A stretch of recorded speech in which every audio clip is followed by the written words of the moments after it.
Hello guys! Assalamualaikum! For today's video, meron ka bang Facebook account na hindi mo na na-open dahil nakalimutan mo ang password nito? So sa video na ito, ituturo ko sa inyo kung paano nga ba natin malalaman ang password ng ating mga Facebook account na hindi na natin na-open dahil nakalimutan natin ang password nito. So kung gusto mong malaman, panoorin mo lang ang video na ito.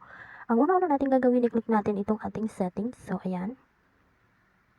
So dito guys, hanapin lang natin or scroll down lang natin. Hanapin natin ang Google. So, ayan, click lang natin to.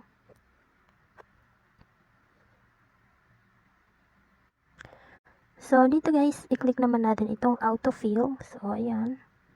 And then dito, i-click naman natin itong autofill with Google.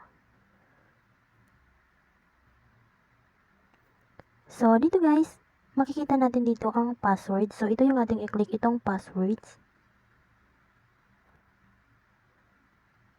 So, dito, hanapin lang natin ang facebook.com. So, ayan. So, i-click lang natin ito.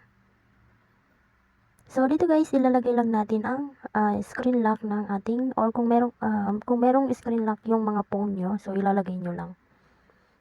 Then, click natin next. So, dito guys, makikita na natin ang ating mga Facebook account na hindi na natin na-open. So, ayan. So, i-click lang natin. I-click nyo lang itong parang mata na yan, and then makikita nyo na kung ano ang password. At ang kagandahan pa guys, kasama yung kanyang email or ang number na ginamit nyo sa Facebook na yon. So, ganun lang kadali guys. Sana may natutunan kayo sa video na ito. And thank you for watching.